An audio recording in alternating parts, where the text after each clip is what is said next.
What's up? Spark Maker is back in the house.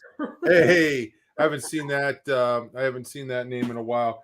Hey, God bless you, our friend from New York. And hey, everybody else that's tuning in, wherever you're at, welcome to the Through the Black show. Vic, I feel like we used all of our good material on the phone earlier. I'm all out of jokes. So that's the way that it is, though. What are you gonna do?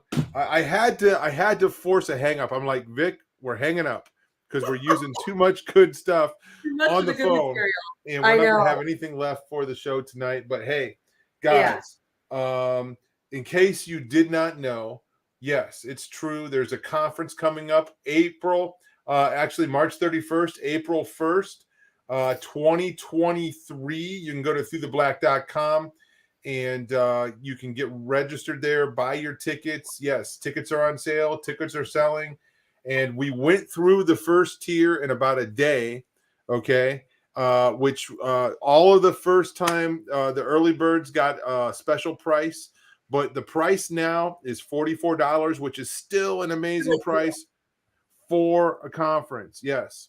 So Greg Reed is going to be there. Mike Spalding, Coach Dave, Vicky Joy, Colleen James, Tom Dunn, and others. Okay. So anyway, we hope that you come out, folks. We are just we're crunching the numbers and we're trying to figure out how we're going to cram all this stuff into the conference.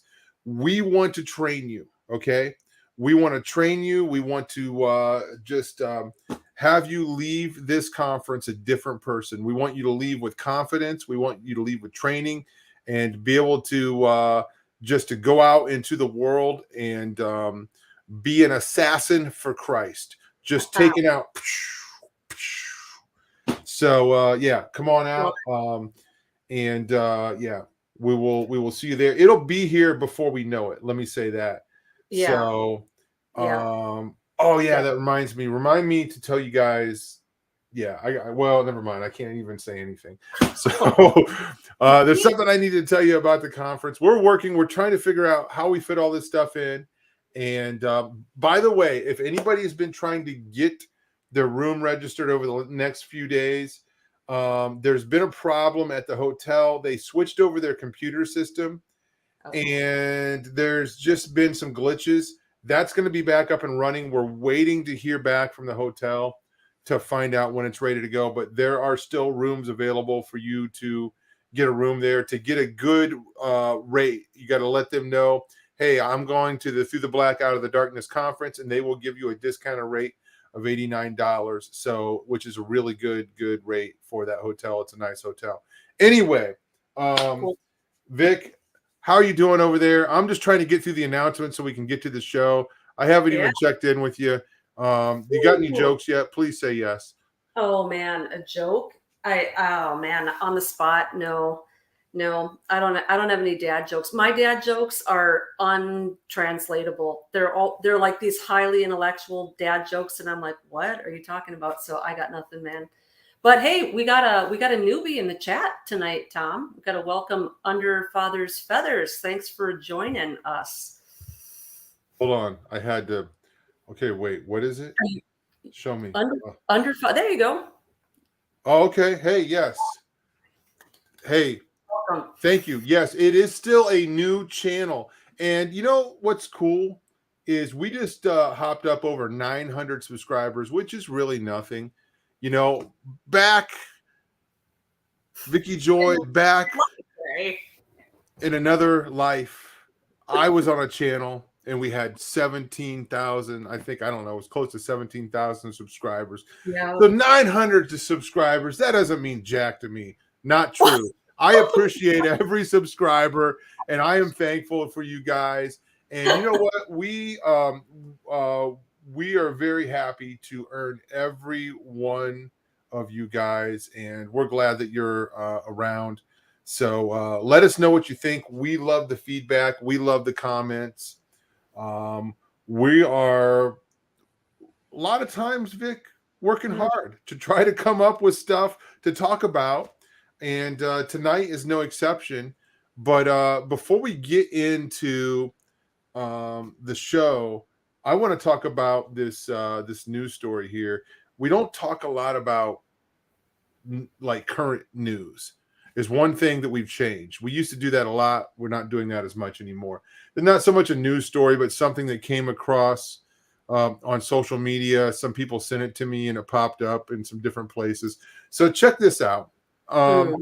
This is interesting, and I'm going to read this, and I got more to say about this, but this is a little slide here in the Satanic Temple. It says, "We are seeking experienced abortion providing event."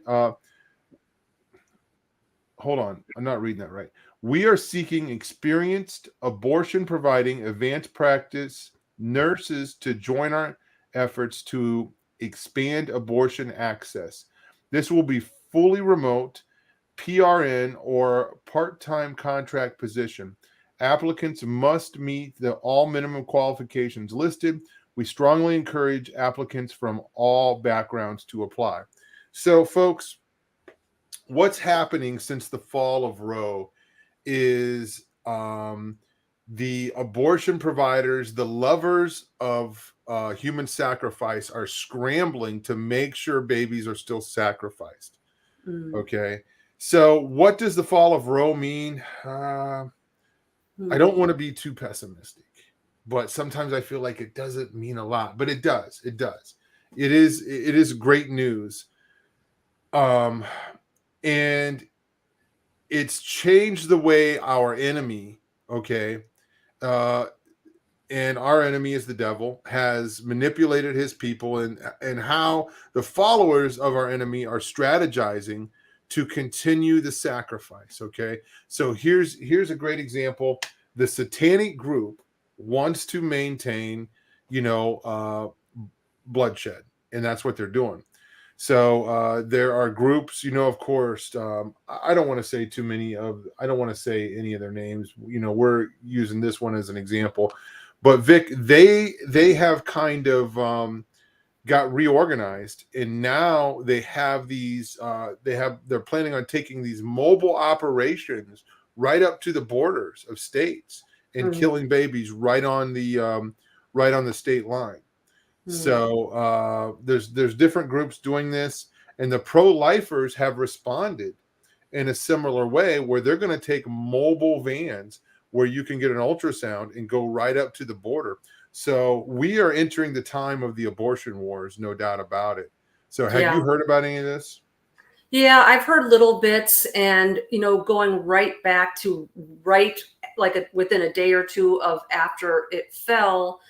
I think we touched on it a little bit. The various satanic organizations were actually holding out promises that, hey, if you join our church, if you become a member, you'll be exempt from these laws, because we're going to offer you this will be a religious right, and we have freedom of religion. And they held out a lot of promises, and they got a lot of members signed up through that. But really, they were false promises. They really had nothing legal was in place. They hadn't won any lawsuits. In fact, a lot of the lawsuits that they had attempted to put forth up to that point had been struck down. So if you're stumbling upon this channel and you have heard that information, you might want to do some more research before you just glibly sign up on a website, because even membership, there is a certain opening of a door there. You're inviting open doors there. So don't fall for those false promises being held out to you by these guys. Yeah. And also keep in mind, the reason we mention this is because there's opportunities to join in the fight. Okay. At Through the Black, we are obviously pro-life, and we hate the murder of babies. We support pro-life groups, especially the group Created Equal, who I have family that works for them, and I've been pretty close with that group. I think they do an excellent job at training people and changing, and the people that are trained go out, on the front lines, and they stand in the gap for the babies. Okay. and they are trained to change hearts and minds. They do a good job at it. So Mhm. they go to the colleges, to the high schools, to the public square, and they bring the victims there and they say, hey, what are you going to do about this? This is happening, you know. So they actually bought a van, and there's nothing inside of it yet. So they have got to get all the stuff, you know, into this van so it can be used to go out to the, you know, places where they're going to be killing babies. And it's going to be like a mobile, from what I understand, maybe a mobile ultrasound unit or something to kind of go there and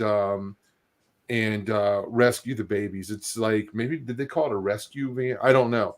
Mhm. But folks, it's going to get interesting. It's going to get interesting, and we need more people now fighting for life than we ever have before. So Yeah, absolutely. Well, I'm encouraged, Tom, to just see the church react this quickly, because a lot of times with other issues, we've kind of sat back and the waters have come up on the shore and overcome us. So I like the fact that, yeah, the enemy immediately had a plan in place for how they were going to continue this, and the church and places like Created Equal are like, okay, we've got something right in place. We're going to be on that border too. So kudos to the church. I think sometimes we are critical of it, and we should be, because there's always room for improvement. But I'm happy to see that the people that are fighting for the babies' lives are out there on the border as well. This is yeah. definitely an even arm wrestling match here. You know what's interesting is, now that we've mentioned abortion, we'll probably get a little fact checker thing at the bottom of this video telling people that abortion is a medical procedure. So, and it removes the product of pregnancy, or, you know, whatever they say, the Yeah, product of conception or something. yeah, right. So, something Right. else I want to mention before we move on that I think is very interesting. Vic, I don't know if you're aware of this, but before you came along, there was another co-host. His name was Jared. Okay, I'm not trying to bring that up or, you know, anything like that. Keep rubbing my face in it. But a good old friend, Jared, he was involved down in Lubbock, and they made it a sanctuary city for the unborn. Okay. And this is happening in different places. I really like this idea, because these cities are basically saying, no, you're not going to kill any babies here. Yeah. Okay. And I think we need to do this in every city in America. So I know there's some places in Ohio that are doing this.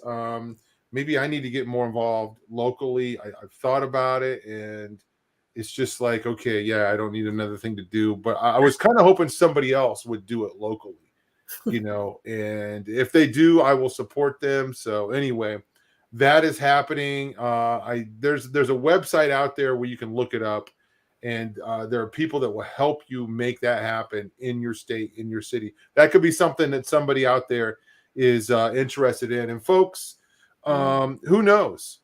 Who knows? The listeners out there, you know, we don't care how you get involved. Just get involved. I don't care if you fight GMO corn. It's not safe. It's not healthy. And I think we as Christians, you know, we should stand up against all evil. So, Yeah, you know, absolutely. it is Absolutely. what it is. That's right. We gotta, as Christians, learn how to use our megaphones again. You know, we have all this stuff to say when we're in our living rooms, you know, together in our safe little, you know, places where we can talk openly about how we believe. But fear of man, we got to get over that. This is, you know, we're closing up 2023 here. We are into a new era of chaos, and we have got to learn how to carry around a first aid kit. So when we get knocked over and we scrape ourselves up, we just put on a Band-Aid, we get back up. We've got to stop being passive. The days of passive Christianity has to end. Yes, I agree. The church is behind. We should be cutting edge, and the church won't address these evils. Okay, and obviously, you guys know that we're not afraid to talk about anything on here, but some of them that we're addressing are getting us shut down. So we could list off several different things, you know, but hey, we're the guys that talk about satanic ritual abuse. We're the guys that talk about trafficking, about abortion, things like this. And we also talk about the things that are going on out there in the medical field. We've said what we said. We got censored. If you want to watch our videos on that type of stuff, you have to go over to Rumble. So, hey, so thankful for that Rumble channel, because that's where we go when we get censored. And if a show is missing, you can head over to Rumble and watch it, by the way. So, Vic, I don't know how many years ago it's been, but I discovered this guy named Chuck Missler. And this is kind of who we're going to talk a little bit about tonight.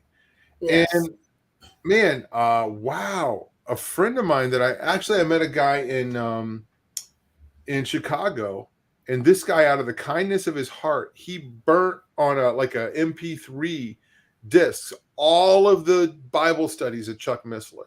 So wow. I began downloading them onto my iPod, taking them to work.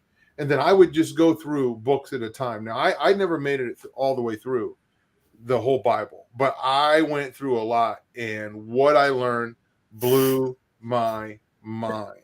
Yeah. I could talk about the book of Esther. I could talk about the book of Genesis. I could talk about, just the book of Revelation, Chuck Missler study. A lot of this stuff you can find, on YouTube. Okay. So we're going to talk a little bit about that tonight, but we're going to talk about Bible codes. Okay. We're calling this show Cosmic Codes. And this stuff blows my mind. I hope that what we present here tonight is just going to be enough to pique your interest, and you're going to take off, down the road. We also want to warn you of some places not to go. Okay. Mm-hmm. But we want to just kind of share some super cool things about God's word, God's creation, and all that stuff. Yeah, absolutely. And this is just kind of an impromptu disclaimer too here. This topic is so fascinating. And for me, like the first time I got into it, it just exploded my capacity for excitement about just the incredible unfathomableness of God and just how intelligent he is. And so it really created a fountain of worship in me. But I just want to kind of set out the reminder there that reading the plain text is equally as important and exhilarating. And so we don't want to get so distracted with all of the codes that we lose sight of the fact that we should be in the plain text every day. The surface of what the scriptures are saying are just as exhilarating as the cosmic codes. Vic, I have been taking my time going through the book of John. And sometimes I'll read something and I'll be like, was I even paying attention? Did I even read anything? And that happens. It depends on what's going on, in our life, I think. But I really try to take time and just before I open up my phone or anything and get, and read a chapter out of the Bible. And a lot of times I'm really shaken. You know what I'm saying? Yeah. And the Bible, there's something about it. I don't know. I mean, I know that it's the breathed out word of God, but I can't articulate. I find stuff in there all the time that I've never seen before. Yeah, isn't that crazy? And I'm like, this is almost like, what? This is never in here before, And it seems like, I'm like, this is significant. How did I miss this? Yeah. It's kind of crazy. It is. It truly is the living word. And depending on like where we're at, different times in life and different things that we're going through, different things will obviously be more meaningful to us. And so these things just leap out at us. But I think we have to give each other grace too as believers, because I think we all have seasons where we are tearing into the scriptures and we're taking notes and we're excited and we're sending sermon links to people. And then there's these seasons where it's dry and it's barren and we're wanting that season back. And I think there has to be an ebb and flow like that, because I think sometimes when we persevere through the dry seasons, that we are not chasing after God for some sort of an emotional high or a release of dopamine, like we are just doing it to be faithful.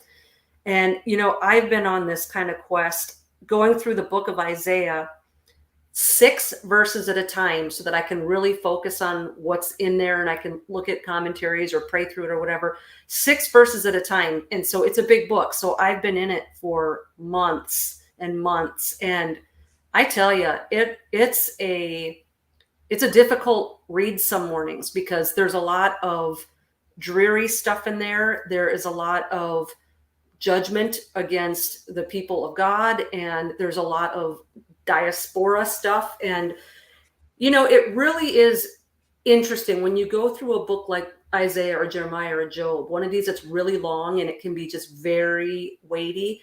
You really do get a glimpse into the human heart. We really do like to hunt and peck for all the promises in the Bible and all the good stuff.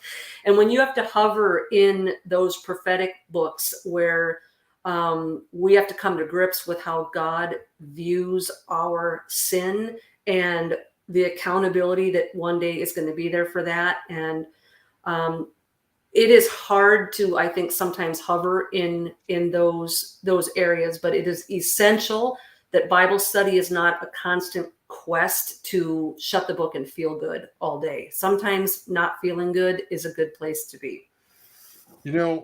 Sometimes, not all the time, but sometimes I get anxiety when I think about like things like the Bible and I'm reading it and I'm reading in the book of John or I'm reading somewhere, in God's word. And I'm like, oh, dude, I need to spend more time studying this, but I want to finish the book. Yeah. And Yeah. I feel like I'm only 49 going on 50 years old. And I'm like, I wish I had another 100 years just to study the Bible. I'm like, I'm not going to have enough time. And I want to do everything 3 times. You know what I'm saying? Like, when I see something real cool, like if I'm out traveling somewhere, I'm like, man, I want to go back to this. I want to come back to this place one day. You know? Yeah. And then I'm like, no, I don't want to come back once. I want to come back 2 more times. Like, I don't know, the Grand Canyon or, something like that. Or, I've been to Mammoth Cave in Kentucky or, some places that we've gotten to go. But it's just the appreciation of God's creation. Last summer, we went to a place called New River Gorge in down in, where is it? In Virginia or West Virginia? West Virginia. West Virginia. Oh my gosh, this place was amazing. Wow. It was awesome. And I'm just like, this is incredible. Anyway, I want to show, okay, we're going to talk about, some of these books tonight. So this is the book, okay, Cosmic Codes by Chuck Missler. And can anybody see that book there? So it's a pretty thick book. And this is not the kind of book that you have to read straight through. You can if you want. You see, I've got a ton of markers in there, just things that I've marked. And anyway, this is the big version. And here's the little version. This is called Hidden Treasures. And this is just kind of like maybe a Reader's Digest version of some of these things. And I have in here bookmarks as well. So somebody said, what is Cosmic Codes? What are the codes? Proverbs, let's go to Proverbs 1. What is it? It's I think Katie might have it brought up. It's I want to say 144, but I could be wrong. Let me see if it's in the book here. It's on the cover of the book, but I sent I sent it over to no. Okay, no. I'm sorry. Proverbs 25:2, and I'll get my glasses here. And it says, "It is the glory of God to conceal a thing, but the honor of kings is to search out a matter." Okay, yes. Okay, there she goes. So, yes. And that's the verse, Proverbs 25:2, which is kind of like the foundational verse, of these books. So, Vic, can you just kind of explain what these books are about and what people can find in them if they decide to pick them up, which you can probably get on Amazon or from Koinonia. Yeah, Koinonia yeah, House. Koinonia Fellowship. Yeah, and there is also an audio series because back in the late 90s, I had a whole lecture series of Missler on the cosmic codes on like 8 cassette tapes or something. And oh man, I burned those things out. So you can also get it on audio, I think. Hopefully they still have that if you prefer to listen. But so the Missler calls them the cosmic codes. And we will talk a little bit later because this should not be confused with the Bible codes of, say, Michael Dresden wrote a book back in the 90s called The Bible Codes. That's something very similar, but also different. And so with the cosmic codes, and Missler writes about them. I think he also leaned heavily on the research of Yaakov Ramsel, so spelled like we would say Jacob, Yaakov Ramsel. He wrote a book called His Name is Jesus, and Yaakov is a Jewish man who, back before computer programs were doing the equidistant letter, counting for us, he painstakingly for decades with Hebrew manuscripts hand counted letters and did all of this work manually. So what Yaakov and Missler were both doing is they discovered, I really think, Tom, probably through the revelation of the Holy Spirit, because I just don't know how someone would ever think to, hey, I'm going to count letters. That I just, apart from the Holy Spirit revealing that, I don't know that would be in, I don't know. I mean, I'm sure there's people out there with mathematical minds that would think of something like that. But what this equidistant letter coding is that, just for an example, they'll start in a passage and they'll count every 49 letters. And like every 49 letters, they'll write that letter down. And then maybe 4 letters into it, it'll say like Torah, or it'll say Yahweh, or it'll say something like that. But what's even more cool about it is the code that is embedded in the text usually directly pertains to the content of the plain text. So it's not like you've got some random thing like, okay, I'm reading John 3:16 and the equidistant letter, codes says airplane. It actually says something like Messiah, or it'll say something that directly, like they'll count 36 letters and it'll say his name is Yeshua, or something like incredible, where it's actually decoding the actual passage, the source passage that you start from. So I know equidistant letter coding isn't the only cosmic code. It's not the only thing that they do. That's the one that I know the most about. But what's interesting to me, Tom, is I think about that verse, which I think might be the very last verse in the book of John, that says, if everything that Jesus did during his ministry were to be written down, it would take up all the books in the world, that sort of a thing. And it reminds me of something my mom said when I was a really little kid, before we had ever heard about anything like this. My mom said, wouldn't it be cool if the Lamb's Book of Life was the Bible? Like if it was in front of our face the whole time, but God had it like, what if God had every single person's name that was like going to heaven somehow like hidden in like a code in the Bible? And so years and years later in the 90s, when I became familiar with Missler's work, I just thought, holy cow, my mom was ahead of the curve, like just with that thought process, And so it makes me think of the book of John, where he says, if everything that ever happened were to be revealed, it would take up all these books. And it just kind of makes me wonder, Tom, if every single thing is contained in that book and we just have yet to discover how to find it or read it. I wonder as well, and I think about that. The forward text, okay, in the English, translated into English, is powerful enough. Okay. It's like our friend Russ Dizdar would say, this book knows me. Okay. We can read it and it reveals things. Okay. What does it say in Hebrews? I should open it up and read it real quick. In Hebrews chapter 4, The word of God is a double-edged sword. Let me hold on real quick, and I'm just going to read this. And while you're doing that, Tom, I make it clear, and I think Debbie's asking this too. That's a good question. The people that do the cosmic codes, they're going to the Hebrew text. They're not going to a translation. Yes. So, and we read the verse in Proverbs, and it says, "For the word of God is living and active, sharper than any double-edged sword. It penetrates even to dividing soul and spirit, joints and marrow. It judges the thoughts and attitudes of the heart. Nothing in all of creation is hidden from God's sight. Everything is uncovered and laid bare before the eyes of him whom we must give account." So, this is more than just a book. Okay. We interact with it as a book, when we're reading it, but something else happens. Something supernatural is happening. No wonder this book is hated so much. Okay.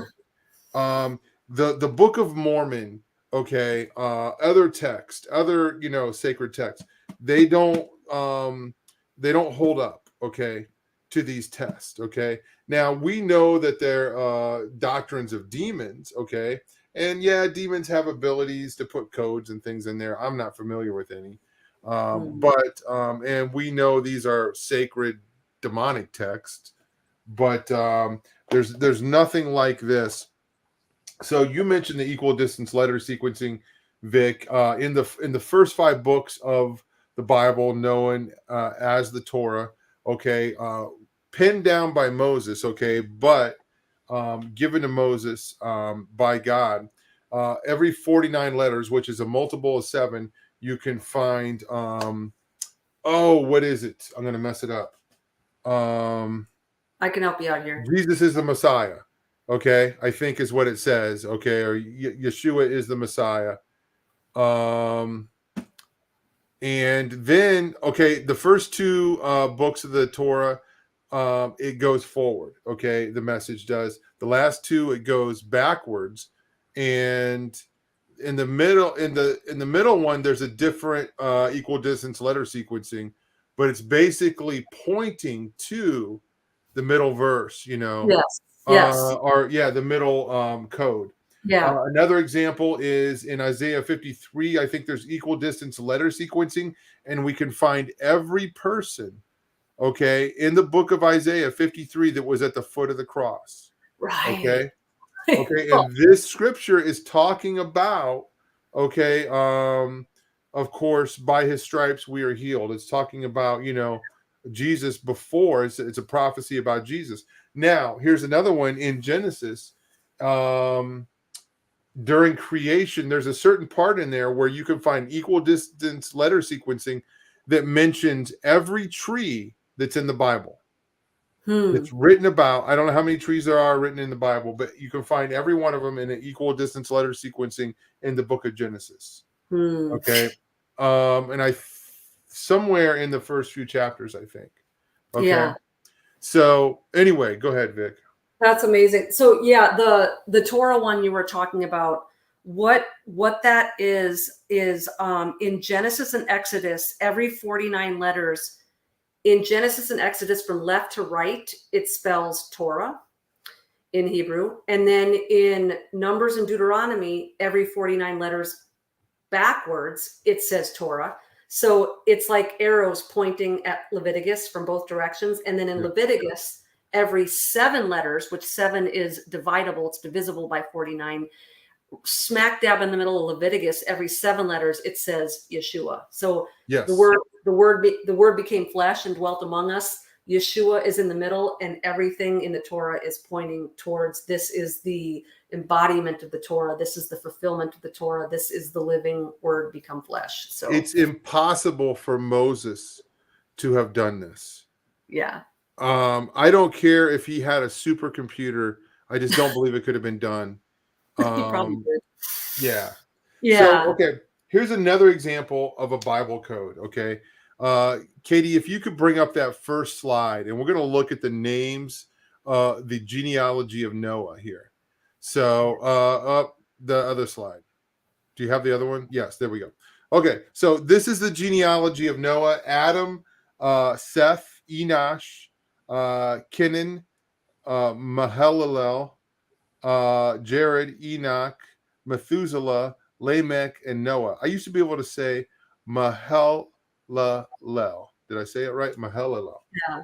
It's awesome. It's Missler just like breezes through it. It's awesome when he says it. So, yeah. So anyway, here is, and keep this up for me, Katie. This is the genealogy of Noah.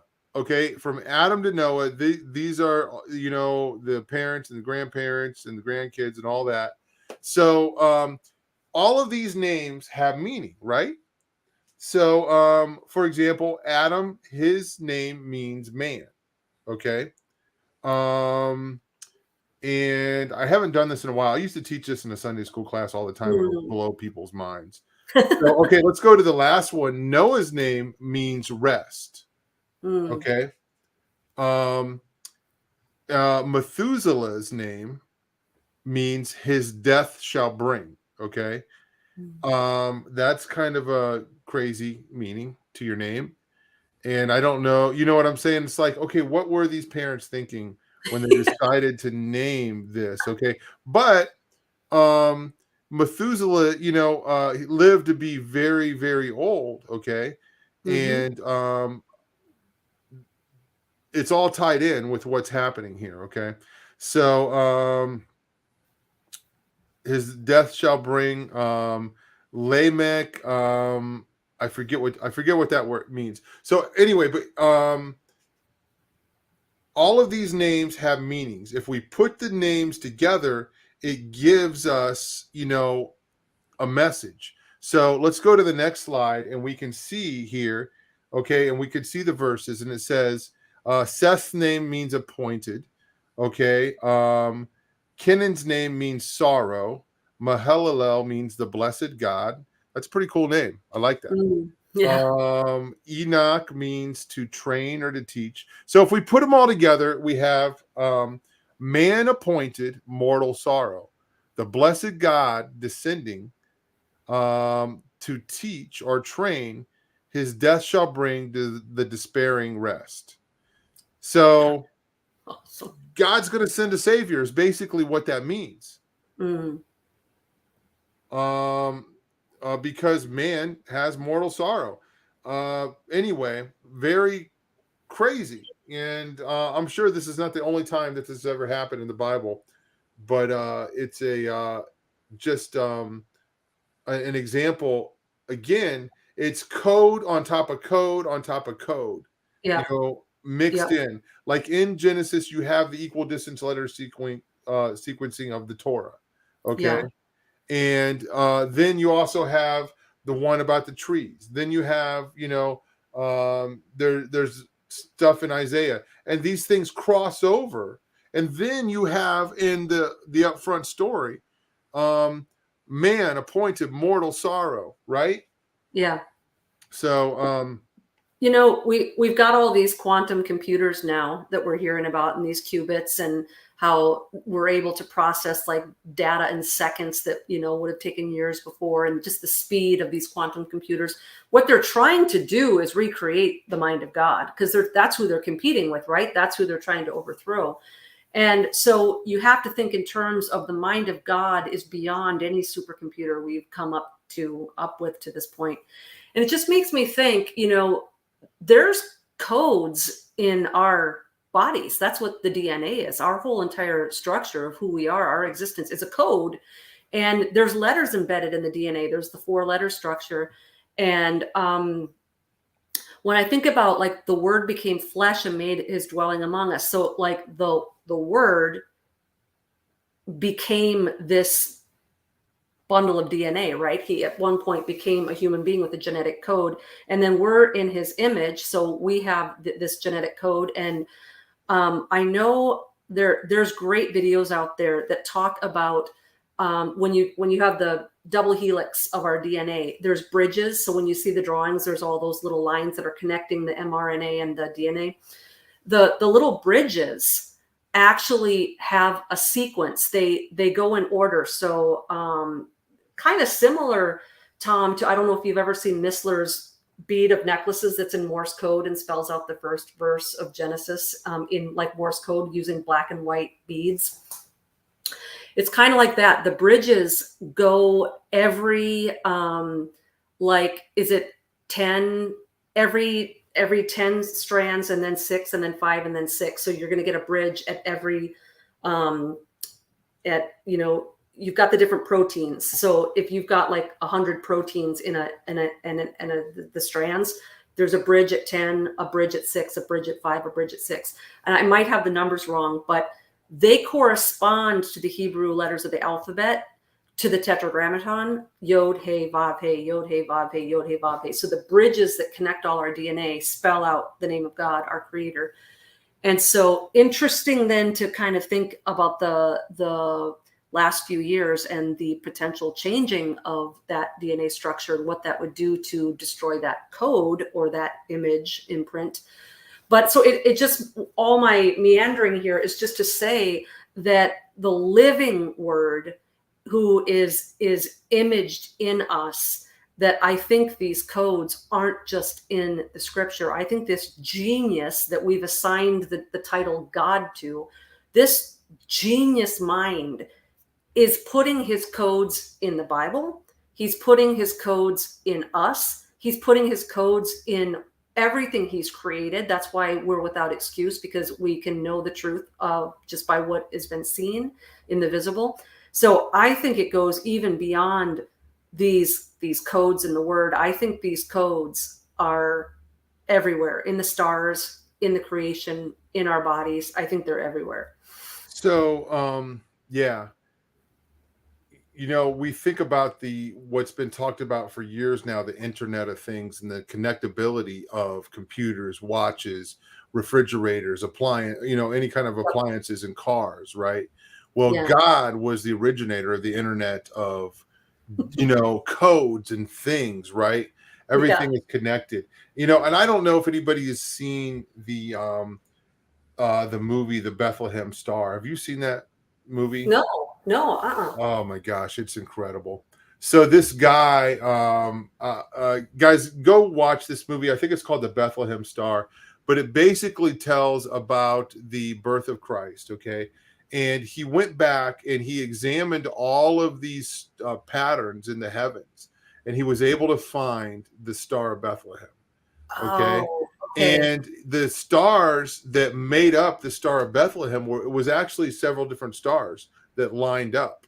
And it was like the king star, the king planet, the king, so it was all of the heavens lined up for the birth of Christ. It's amazing. Go watch the movie because it'll blow your mind. Yeah. Super cool. The Star of the Bethlehem Star is what it's called. So I actually bought it from L.A. Marzulli years ago. I think he was selling it through his website. Oh, very cool. Yeah. I've seen little videos on YouTube, nothing like full feature length. Is that the stuff where they're kind of concluding that he was likely born September 11th, the year 3? I don't know if they mention that actual date. Okay. But they come pretty close, they're able to bring it back to the year. I don't know if they did that. Maybe, I can't remember. Okay. But I would have to watch it again to remember that. And that's a video that I played when I taught Sunday school and stuff. And the stuff blows people's minds. And I don't know. I guess maybe atheists would still be skeptical, but when you see this stuff, it's just like, okay, this is out of the realm of coincidences. Okay. There is a designer. Who's the guy that wrote the Art-elect War? I can't remember his name. Hugo. Is his name Hugo? I thought you said the Art of War. What the name of the Art-elect Wars? Oh, okay. I don't know. Anyway, he was saying, he was like, this guy's an atheist, and he's been to some of Tom Horn's conferences, and he spoke with Russ at conferences and stuff. He claims to be an agnostic, but he was like, man, he's like, it almost seems like there was a designer to the periodic tables, because of the way that it's set up, and it's not, We just kind of, put this table, to what was already there. And he's like, it's almost like there's a designer, and I was at the conference. I can't remember his name. Maybe somebody's bringing his name up in the chat, but anyway, he wrote the book The Artilect Wars, and I was backstage when people like like I'm drawing a blank, Steve Quayle and Russ and Langford, Pastor Langford, were witnessing to him and just hoping to get him saved. And they invited him to speak at this conference, just, hoping. Hugo DeGaris. Okay, thank you guys. Yes, Hugo DeGaris. Thank you, Katie. Anyway, too much of a rabbit trail. Vic, there's a lot of stuff to talk about. I want to show a video. This is not Chuck Missler, okay? I watched this video years and years ago. We're gonna walk through this video here, and we're gonna stop and talk about it. Okay, it's about an 8-minute video, but we're gonna stop and make comments on it. And this is an example of some incredible stuff hidden.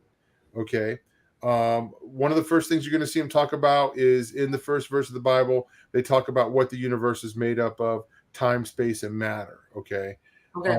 And so let's go ahead and cue up this video, watch some of this.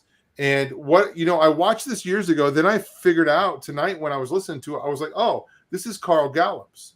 Okay. Oh, I have been, I've hung out with this dude before. So, super cool guy. I don't know much about him, but I know he hangs out with L.A. Marzulli and all the guys. So, let's watch this video about the first verse of the Bible. Let's continue to examine 2 more scientific unknowables of the very first verse in the Bible. In the beginning, God created the heavens and the earth. In the very first verse of the Bible, we find a remarkable piece of evidence of supernatural authorship. In the beginning, time, God created the heavens, space, and the earth, matter. The Bible speaks of the creation of time, space, and matter in the very first verse. For thousands of years, scientists and philosophers had speculated about the basic components or makeup of the universe. It wasn't until the 20th century that physicists confirmed that the universe, at its foundation, consists of space, time, and matter. In fact, space and time are so tightly linked that astrophysicists now speak of a space-time continuum.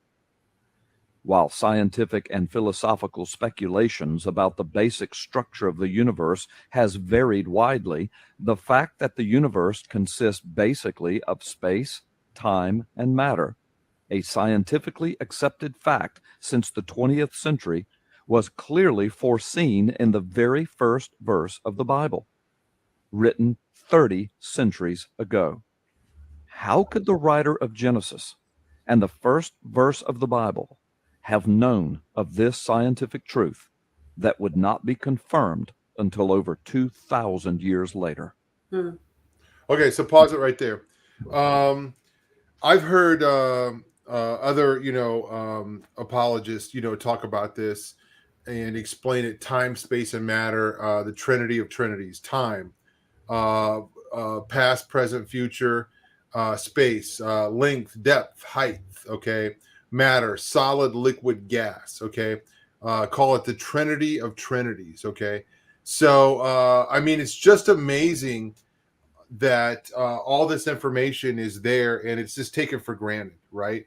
The very first verse of the Bible: in the beginning, God created the heavens and the earth. I think this should be taught to little kids in Sunday school, honestly. Absolutely. I taught my kids this stuff many years ago. You know what I'm saying? And talked about it over and over. One thing is cool, and I wish I had the link to show, but one thing we did a few years ago was we bought this book made by Ray Comfort.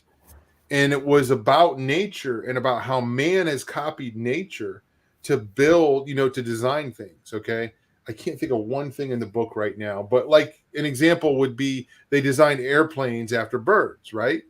And they were able take to the air, and conquer the air in flight, and then they have all of this different stuff like how different ways they get armor and just different inventions, copied off of nature. Yeah, there it is, Made in Heaven. That's the book. Thank you, Katie. Do we or do we not have like the best behind the scenes button pusher?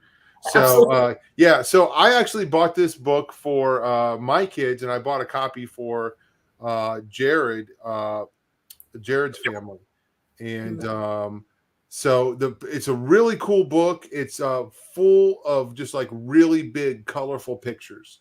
So if you're looking for a way to just introduce children into the creation of God and teach them something really super cool, it's a great book. So anyway, another rabbit trail, but that's okay. There's lots of rabbit trails at night, and they're all worth it. Okay, guys.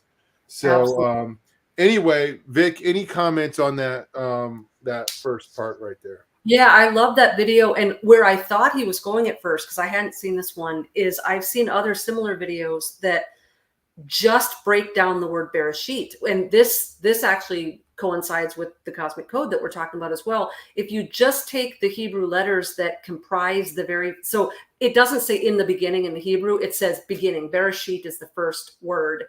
And so there is whole entire theological doctrines just in that word Bereshit. And they've even talked about, why would the first letter of the Torah be a bait? Why wouldn't it be an alpha? And they evaluate all these things and get all of this doctrine and the godhood and everything. Like, you could almost like prove the existence of God as our creator just in that one word. It's amazing how much this Hebrew language conveys. And one of the another cosmic code, and I don't know if Missler goes into this or not, but every Hebrew letter has a multitude of meanings. It's got a number, it's got a color associated with it. I think it's even got like a musical note or a frequency, and it's got meanings assigned to it.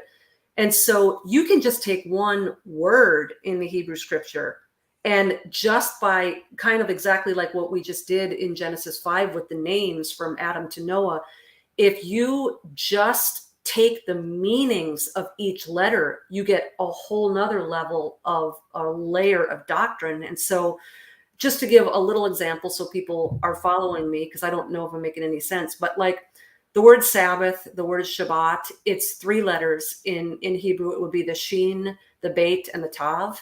So if you break that down according to what those 3 letters mean, you've got the Shin, which is like a flame of fire. It kind of looks like our W, but it's like flames coming out of fire, flames on the altar.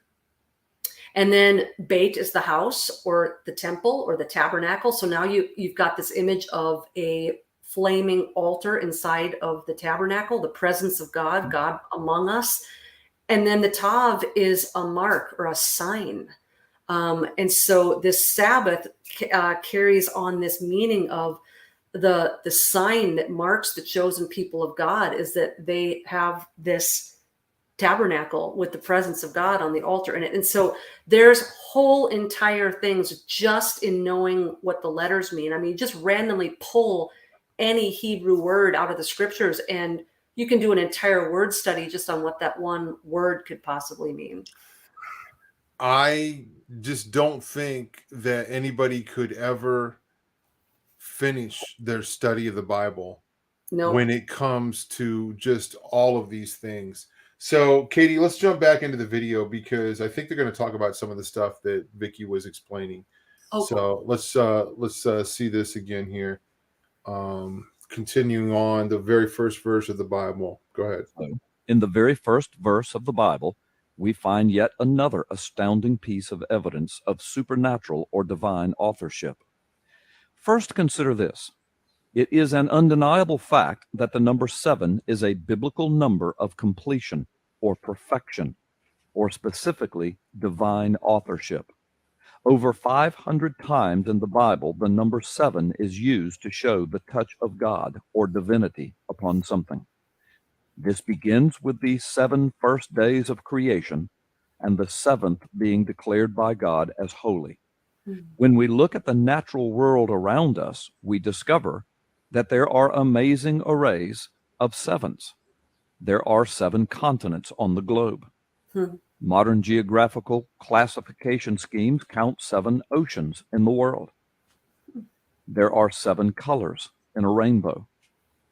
There are 7 notes on a musical scale.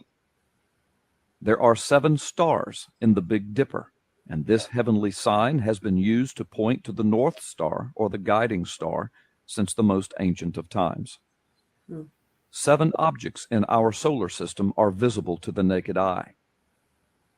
7 digits in a row has been proven over and over to be the average limit of memory for most human beings. Thus, we have only 7 digits in our phone numbers. Wow. There are 7 metals of antiquity upon which civilization was based. The periodic table of elements consists of 7 distinct levels. And on the 7s in the world around us go, each representing God's divine touch of completeness upon something. Now, with this in mind, consider again the very first words of the Bible, the very first verse, one sentence, translated in English as, "In the beginning, God created the heavens and the earth." It contains exactly 10 words. But in the original Hebrew, there are exactly 7 words. And these 7 words possess 7 distinctive features of the number 7 contained within that sentence. Okay, so let's pause it right there. Okay, guys, I just want to give you a chance to take a deep breath, okay? Because what's getting ready to happen is just mind-blowing, okay? When we're talking about 7s, all right? And everything that's contained in this one verse, it's just impossible for it to have happened by accident, or for Moses just to be screwing around and writing this down, and you know what I'm saying. It was very purposefully put there. Okay, so let's get back into this, and we'll finish this video out probably here.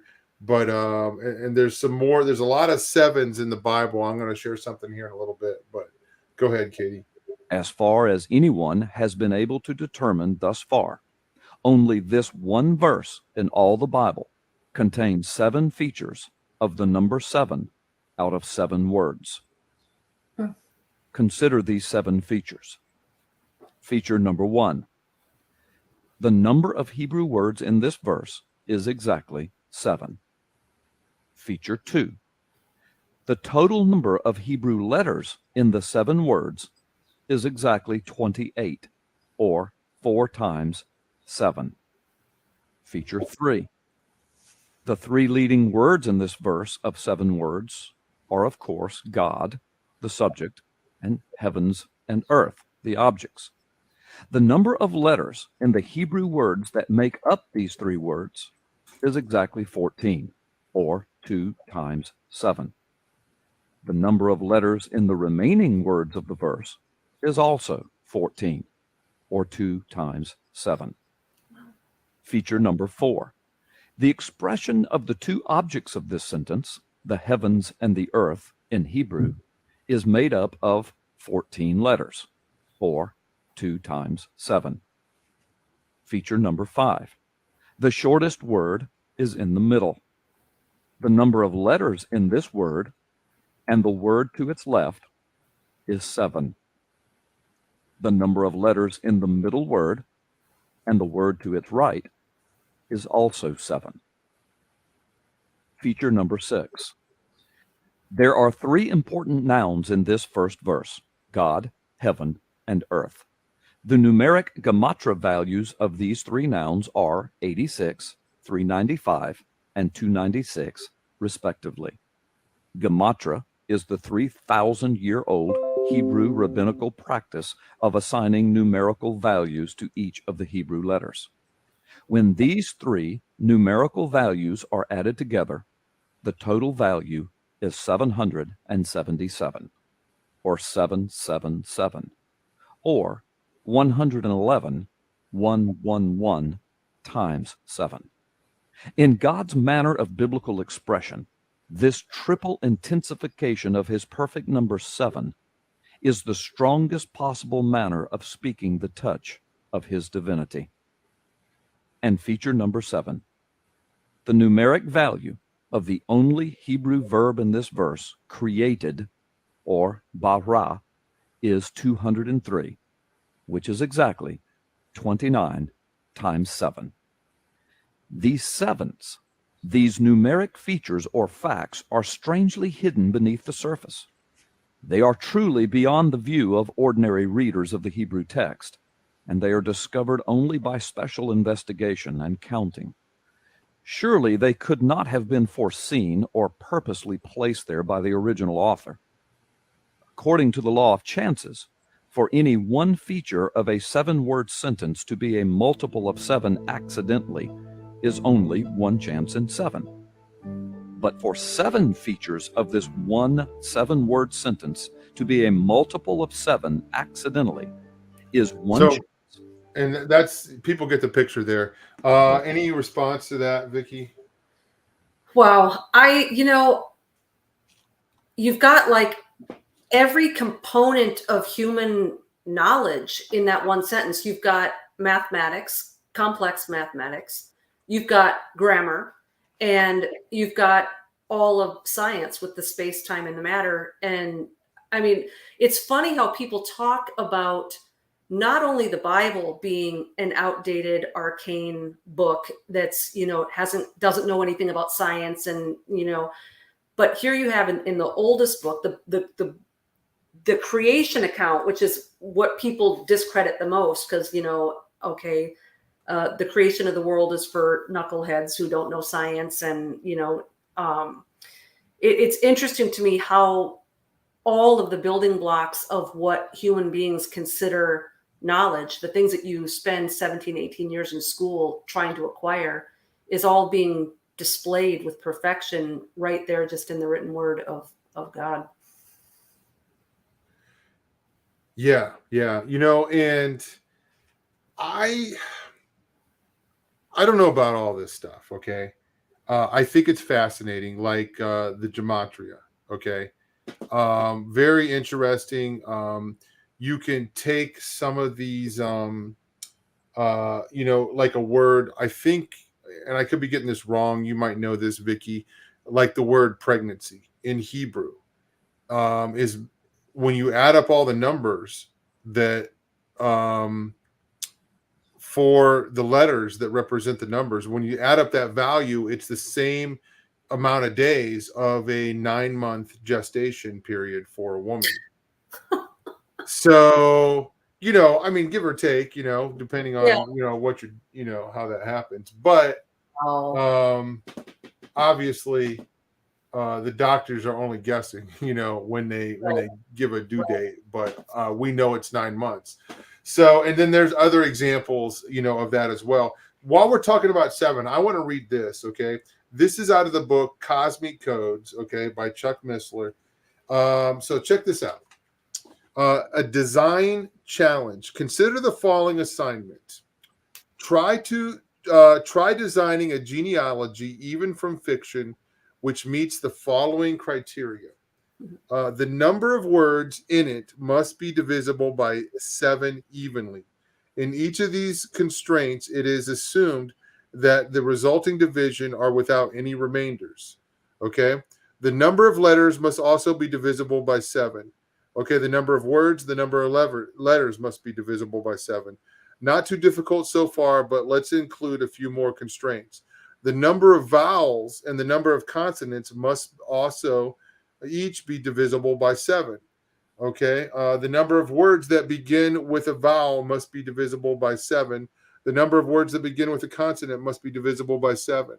The number of words that occur more than once must be divisible by 7. The number of words that occur in more than one form shall be divisible by 7. This might sound confusing, and it might make more sense if you read the book, but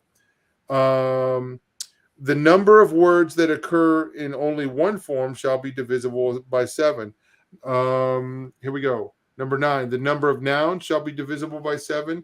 Only 7 words shall be nouns. The number of names in the genealogy shall be divisible by 7. Only 7 other kinds of nouns are permitted. The number of male names shall be divisible by 7.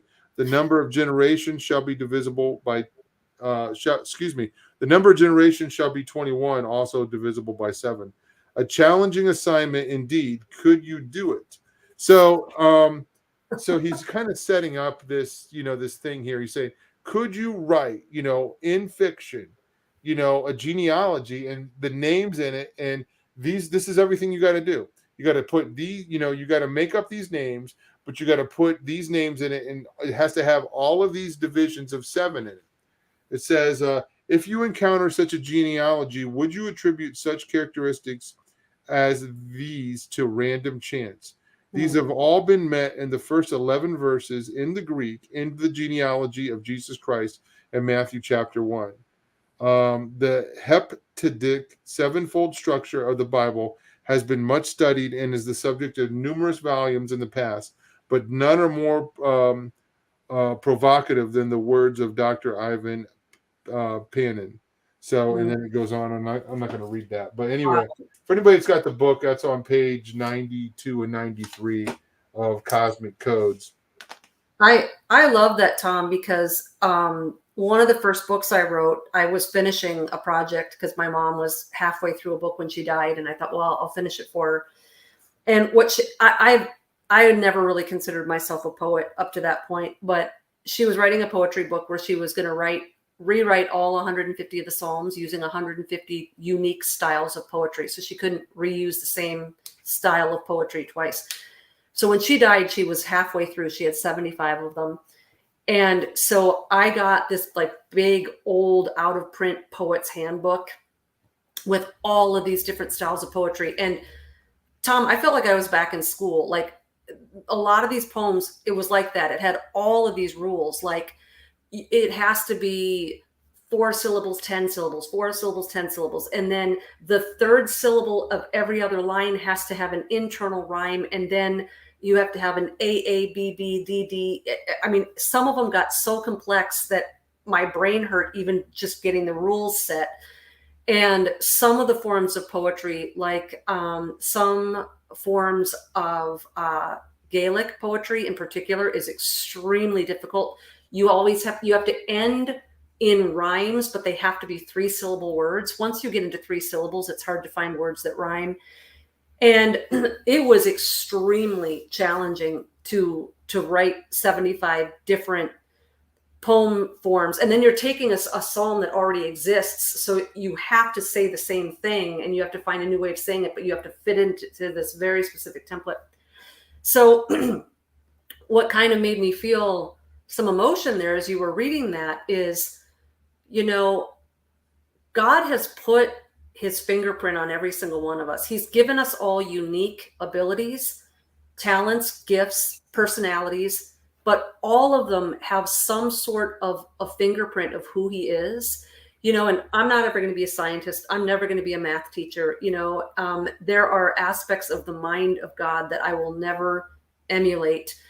But hearing that embedded into the scripture is this rigid grammatical structure of words, and that part of the mind of God is an ability to follow strict, stringent rules in comprising sentences like that, that just makes me feel like, oh my gosh, I do belong to him. I have evidence of him in my life. He gave me something that is a reflection of him. And if I use it for his glory, it will actually honor him. Because, the same way, like when we do stuff and someone's like, oh, that's just like your dad, or, oh, you look just like your mom. Like we emulate the people, we emulate our parents. And so I don't really know how to like put a bow on that, but it's just amazing to me that the kind of like the silly little gift I've been given, like, oh, I can write a poem, that even that in the mind of God, these Bible writers weren't just hired lackey scribes. This isn't like in the occult where you're an automatic writer and you become possessed and you just scribble out a bunch of stuff and you don't even know what you've written.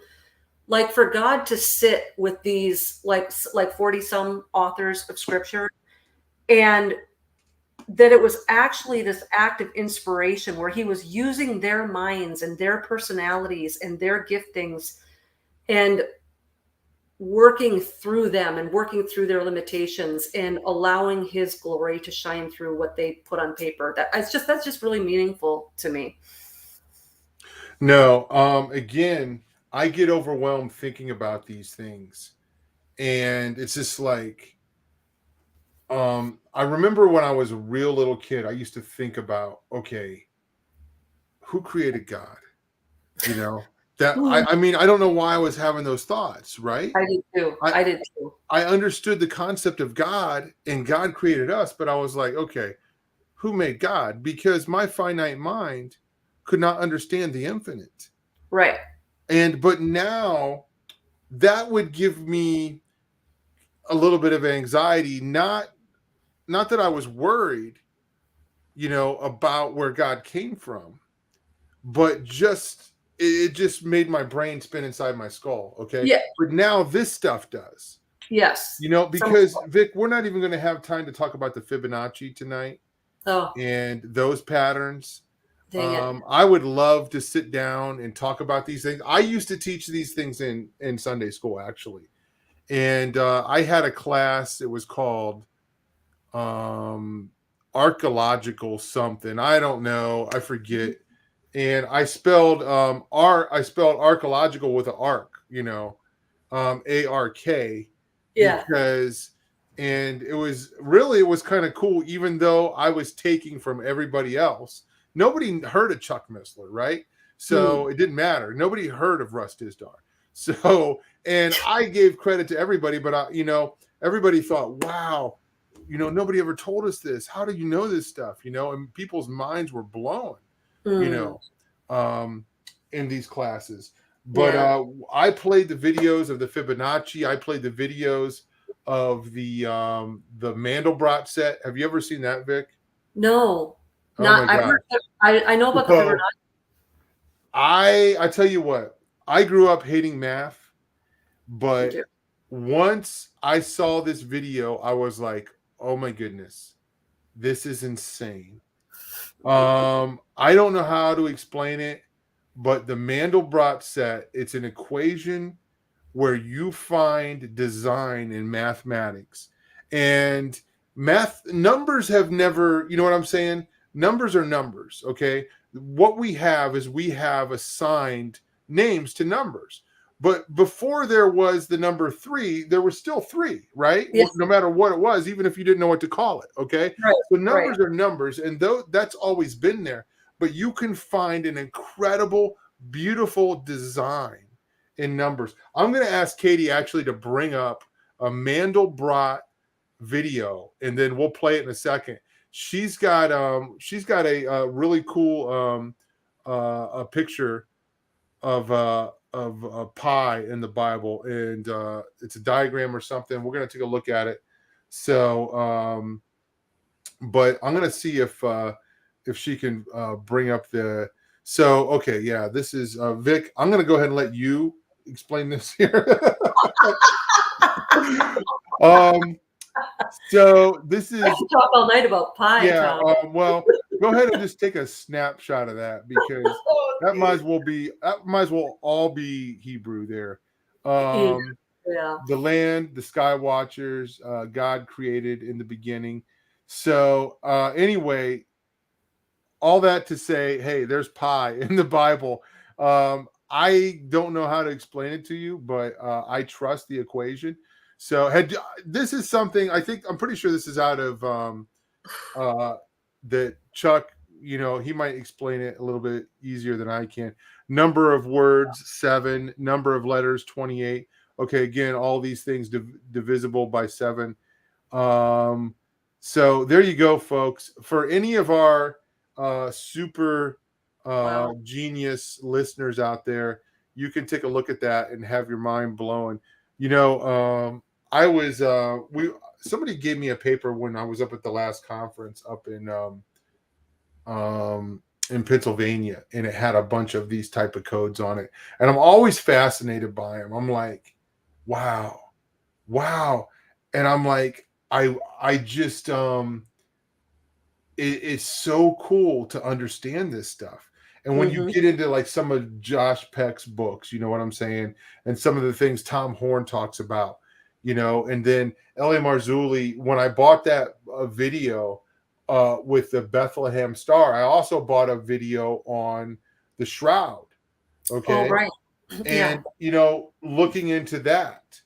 So this is kind of cool because there's a movie coming out. It looks like it might be a Christian movie where these I don't know if they're Satanists or what, but they stole the shroud so they could get the DNA off of it to make the Antichrist. And I heard like rumors years ago that they were going to try and that people had done that, and that they actually cloned not Prince, is it Prince William? Yeah. Prince William is cloned off of the shroud. I heard that years ago. Oh, So I have heard that. Yeah. yeah. Anyway, I don't know how I got there, but Katie, I don't know if you were able to find a video of the Mandelbrot set. Okay, yeah. So yeah, this is if you could put this video in the actual show notes, the listeners would appreciate it. But I don't know where this is at. I guess just go ahead. This is super confusing. And I was, if you look at those patterns there on the screen, that's all mathematical equations, okay? And it may not it looks like a couple blobs, but there's a lot more to this, okay? So go ahead and play something there, and I don't know what this is going to do. So the half I is part of the Mandelbrot set. So I'm going to remove the axes now because it turns out the shape is remarkably interesting and unexpected, and it'll turn out to have a lot of beauty in it as well. The shape itself is, this is a mathematical plot. I guess we'd expect it would have some mathematical properties to it, but everyone was surprised by the properties it has. The main shape that looks kind of like a heart, that's called a cardioid. And a cardioid is what happens when you take a circle and you take your pencil on it and roll it around another circle of equal size. The shape you'll get is a cardioid. And you can see that, sure enough, the main part of the Mandelbrot set is a perfect cardioid. All the other shapes that are growing off of it are circles. All these perfect circles attached to the perimeter of the Mandelbrot set. And then you see some other features like these little tendrils that grow off of it and a spike over on the left, kind of that jet. So, okay, pause it right there. And Wow. so when you zoom into this thing, you see design after design after design, and it never stops. You can never get to the bottom of it. Okay. And I don't know if Katie can scrub to a part of the video where it shows them going in and diving into that. But they do have videos of just Mandelbrot sets where it's almost like going in infinity wise. And that's kind of what I was looking for. But that video there, that guy's I don't know his name, but he's the one that I learned this from, and it was an answer in Genesis thing. So yeah, so you're zooming in here, okay, Oh my goodness. and go ahead and play from there, Katie. So on the end, the bud in between the two adds the number of tendrils on each one. So not only does the Mandelbrot set know how to count, it knows how to add. Interesting and strange and remarkable. Well, let's go back out take a look at the overall shape here. So again, you have that cardioid, that's the heart-shaped structure, circles growing off of it. And then on the left side over there, you got this kind of spike that goes out. And you see there's this little bump on the end of the spike. So let's take a look and see what that looks like. So we'll zoom in on it. And that little bump turns out Oh, come on. our Mandelbrot set. What? It's a mini Mandelbrot set. okay, And almost keep identical watching. to the parent, except it's got extra spikes growing off of it. But the basic shape's the same. It's got the cardioid and the circles. And oh, it has a little spike growing off of it too, with a little bump. What could that be? Well, let's zoom in on that. And oh, interesting. Absolutely fat. And it's got extra spikes growing off of it. And that's got a little bud. How about that? Now, of course, you could do that literally forever. And there's an infinite number of baby versions built into the Mandelbrot set on smaller and smaller scales. Fascinating. Absolutely fascinating. And take a look at how small this is compared to the original when we zoom back out here. Look at how tiny it is. Isn't that remarkable? Oh. And the fact that it repeats infinitely, and it doesn't lose complexity, it actually gains it each time you get more extra spikes growing off of it. Very remarkable. Well, so anyway, I wasn't planning on doing that, guys, and that subject is so big that we probably screwed it up for you. Like, hopefully that'll pique your interest and you can go into that. When you zoom into that, when you zoom into something, it becomes like a photograph, it becomes pixelated, right? Not Right. this. You get more detail. Yeah. This was built into numbers, okay? So who's the creator of numbers, right? Like, who's the creator of math? If you're an atheist, like, there is none, okay? If that's what you believe. But when you see there's a design in math, it's mind-blowing. And we didn't even really look at the real pretty designs of the Mandelbrot. You just looked at the bigger ones. When you go into those valleys, you see all of these beautiful things that almost looks like constellations, in outer space. So it's really, really cool. Katie will put it in the show notes. You have to watch. Yeah, there you go. Right there. So see if he goes in on this at all. And they colorize it. You can make it any color you want, but it colorizes it just to show the detail.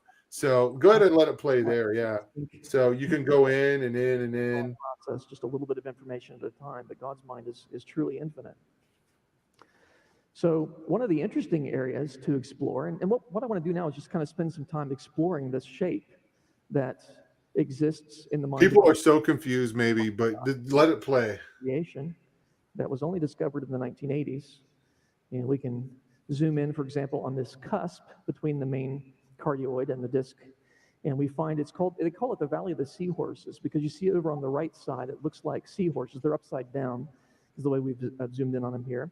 Now, the colors are arbitrary. I can make them whatever I want, and we'll change them every now and then just to keep things interesting.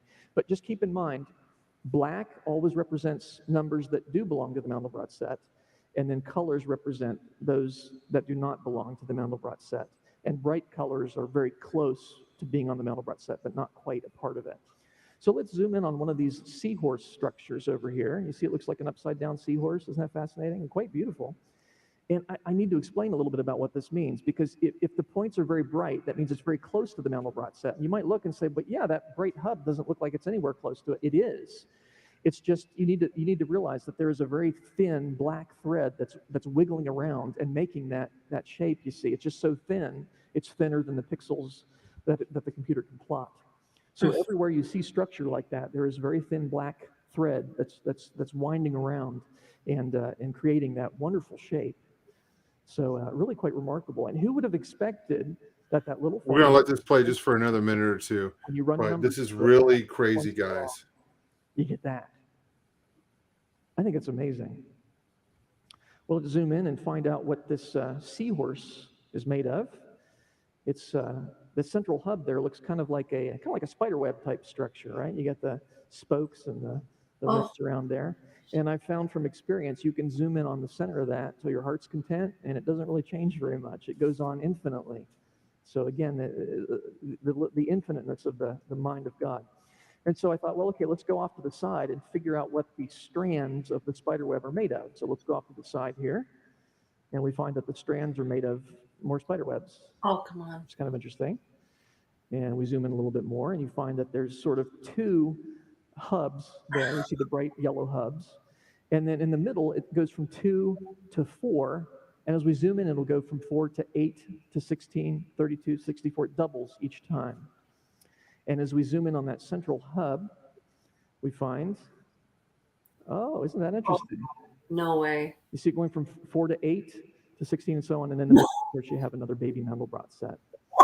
So anyway, this goes on and on and Yeah. on, and we didn't really explain how we got here. This guy explains it.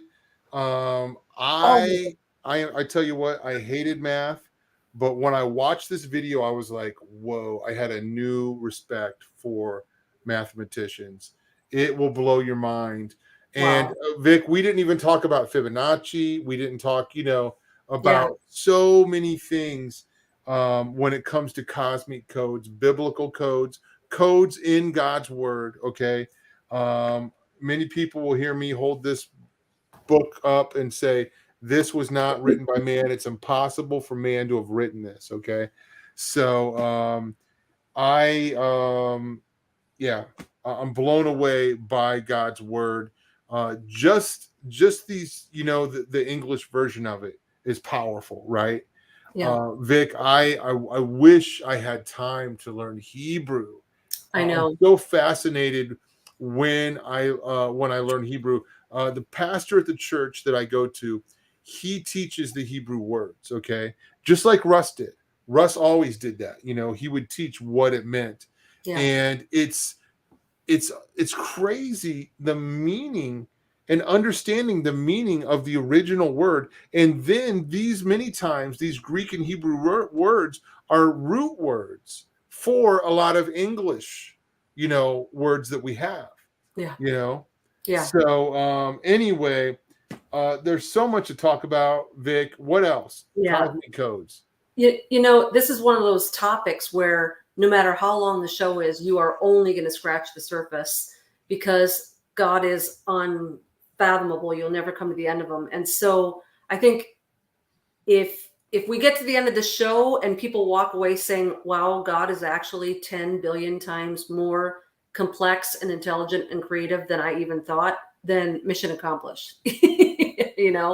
Because I'm blown away. I'm going to go and watch that whole video that we just showed clips of, because that is giving us a glimpse into the mind of God that I've never seen before. That level of intricacy, it gives me a little bit of a understanding now of when it says that no eye has seen, no ear has perceived, what he's prepared for those in the kingdom of heaven. And, we think about clouds and harps and organs and eternal church services and all this nonsense. But, when you zoom in and zoom in and zoom in and zoom in, when you think in terms of only what the naked eye can see, when he gives us eyes to see, and we see that there's 10 billion light years of infinity more of things to, like you were talking about earlier, these beautiful places that we've gone on vacations and we want to go and see them again. There's billions of things like that out there that we haven't even discovered yet. This is the way we got to think of heaven. Like, we're going to be Indiana Jones the rest of our life, exploring this stuff and deep diving in oceans and in caves and seeing species and minerals and things that we've never even imagined. We got to get out of this mold that we're going to sit on a cloud with a harp. You know what? It's exciting. It's exciting, understanding these things. And I feel I'm looking for the right word. I don't want to say arrogant, but I feel like I got one up on everybody. You know what I'm saying? Like, when it comes to atheists and agnostics and dealing with the Satanists, I'm not impressed. This is why I'm not impressed with them. Yeah. It's not because I'm smarter. It's because God's smarter. Okay. I'm just a moron that knew enough to repent. Okay. And to fall on his mercy. And God, just was good enough to me to save me. And I am in awe of how massive he is and just how intricate. And yeah, guys, I cannot recommend enough the video of the Mandelbrot set. Or I don't even know what the name of the video is. But it'll be in the show notes, okay? And you guys can watch that. You can see the math part at the beginning. It takes maybe 10 or 15 minutes to explain the boring stuff. But you got to sit through the boring stuff, because once you do, all that other stuff will make so much sense to how he got to where he got to. Okay. Somebody said, is that alive? No, it's not alive. It's a mathematical equation, but it looks alive, doesn't it? It looks like it's almost looks like waves, you know, as you go into it. And the further down you go, the more intricate it gets. And you keep finding those heartograms. And you keep finding just the different designs and the unicorns. And the crazy thing is you can change the equation slightly and get a completely different pattern. So I think in one of the videos that guy did, he talks about fractals, you know, and you can see patterns in ice crystals that form on windows. You can see patterns in mountain ranges, okay? And you can see patterns in lightning, you know, fractals. So, and they, you know, he just makes all the connections between these things, right? So, you know, and I sat my kids down one time and showed them all of the different, you know, the connections between the foods that are supposedly supposed to fuel different parts of the body. Like, for example, you know, from trees we get oxygen, and when you look at an X-ray of lungs, it looks like a tree. You're right. And then from like, is it walnuts? It's supposed to be good for your brain. It looks like a brain. You know, if you slice a carrot, it looks like an eye, right? And it's good for the eye, you know? So it's just kind of crazy, all of these coincidences, you know? But, and we could go on and on. There's a ton of things like that. Yeah. Yeah. Yeah, it's interesting, you know, how you mentioned, you know, a lot of times when we talk about the spiritual warfare stuff, and I mean, we have to know our enemy. Like Russ says, if your head's in the sand, you're going to get your butt kicked. So I know we have to talk about that kind of stuff, but in light of like how tonight's show went and the things that we were talking about, like when you talk about, like when you actually set aside everything going on in the world and human beings and our problems and our issues and all that, and you really like, let's just study the mind of God. There's so much like joy and satisfaction and awe and wonder. Like I feel like a kid again. Like as you get older, it gets hard. You get harder to like grasp wonder, you know, unless you're at the Grand Canyon or something. And so it really puts in perspective how much of the occult stuff and, you know, all their magic and their rituals, how absolutely boring and dull and empty it all is compared to just something like this. Yeah. Agreed. So folks, we have some shows planned out for you this week. Some good stuff. We're excited. So tomorrow night's show builds on this show a little bit. And we're going to talk about reverse speech. Okay. Some people know it as backward masking. But we're going to look into, and I'm not saying we have all the answers. I don't think I do. I'm questioning it. I want to hear what you guys have to say. Is it possible that in our forward speech, there is a hidden message if we were to reverse this? Vicky, for example, if somebody were to take this show tonight and they were to play it in reverse, would there be messages in there? Some people claim that there are. Okay. I'm not 100% convinced, but I'm fascinated by it. So we're going to talk about that. We're going to talk a little bit about backward masking and things like that. And it's kind of the idea, is there a code? Okay. If there's a code, you know, the thing about the Bible is it's not a made up book. It's actual history. Okay. So the books of the Torah, that was, you know, that all played out in real time. So just like our lives right now are playing out in real time. So if there was a code in the Torah, is there a code in our life right now? So that we're missing. I don't know. I recognize patterns in my life. Okay. An existentialist would say they were coincidences, you know. Well, what did Chuck Missler say? Coincidences are God working in secret or something like that. Mm. So tomorrow night, reverse speech.